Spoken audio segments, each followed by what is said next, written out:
US President Joe Biden has pardoned his son Hunter ahead of his sentencing for firearms and tax offenses. The president said his son had been selectively and unfairly prosecuted to try to break him, and argued that raw politics had led to a miscarriage of justice. In a statement, President Biden said he had kept his word not to interfere with the Justice Department's decision-making, saying, "I kept my word even as I have watched my son being selectively and unfairly prosecuted. It is clear that Hunter was treated differently. No reasonable person who looks at the facts of Hunter's cases can reach any other conclusion than Hunter was singled out only because he is my son, and that is wrong." President Biden continues, "There has been an effort to break Hunter. In trying to break Hunter, they've tried to break me, and there's no reason to believe it will stop here. Enough is enough." He goes on to say, "I believe in the justice system. But as I have wrestled with this, I also believe raw politics has infected this process, and it led to a miscarriage of justice. And once I made this decision this weekend, there was no sense in delaying it further." It ends by saying, "I hope Americans will understand why a father and a president would come to this decision." There's also been a statement in response from Hunter Biden. Let me bring you some of that.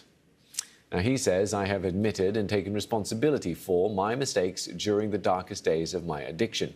Mistakes that have been exploited to publicly humiliate and shame me and my family for political sport." He continues, "Despite all of this, I have maintained my sobriety because of my faith and unwavering support of family and friends."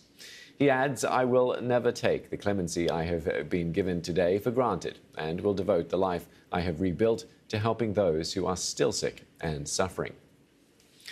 Now, for more on this recent development, I'm joined by Seema Mehta, a politics reporter for the LA Times. Seema, thanks for joining me today to talk about this. But did this pardon come as a surprise?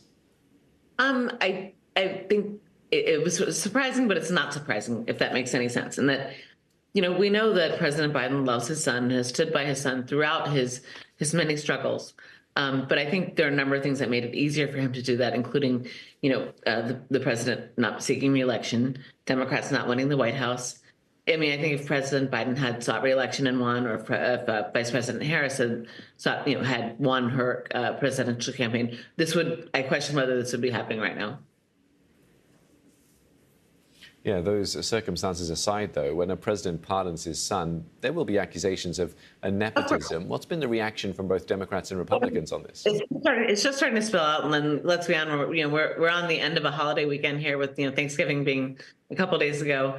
So we usually call it a Friday news drop, Friday evening news drop, but this is a holiday Sunday evening news drop. But the reactions are coming out, and they're predictable, quite frankly. But also, we've seen presidents of both parties use their powers in this way for many years. Bill Clinton, Donald Trump. So it's not entirely surprising, but given how polarized our nation is, there's certainly, politicians on both sides of the aisle that are going to seize upon this. Well, does this make it uncomfortable then for the U.S. and its premise that it is a nation of laws? Certainly watching from the outside, it does present a rather awkward sort of scenario. I mean, I would argue that, strangely, President Biden and former President Trump are making some of the same arguments about our justice system in very different ways, but they are both saying, saying that it's too politicized. And I mean, I also think for the average American, I don't know that they're paying attention to this. I mean, the social media videos of Hunter Biden are not great.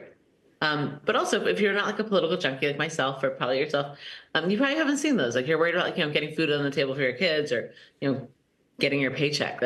So I think for people who are really into politics, this is important, but or this is something they're really paying attention to. But for the average person, the country is so polarized. I question how many hearts and minds it changes on either side of the aisle. Okay, and what do we think is going to happen next then, now that this pardon has been put in place? Oh, I'm sure congressional Republicans are going to raise hell. And there's going to be a lot of people seizing upon this issue, and it will be in the headlines. But also, it comes at a time as former President Trump and President-elect Trump is naming his appointees, including Robert F. Kennedy Jr., who was arrested, over heroin and other things back in the day. Although social media didn't exist back in the day, but this is not. And also, I mean, I think a lot of American families have people in their families who have struggled with addiction. So it's something that people can sort of relate to, if probably if the candidate aligns with their political views. But this is especially with the opioid crisis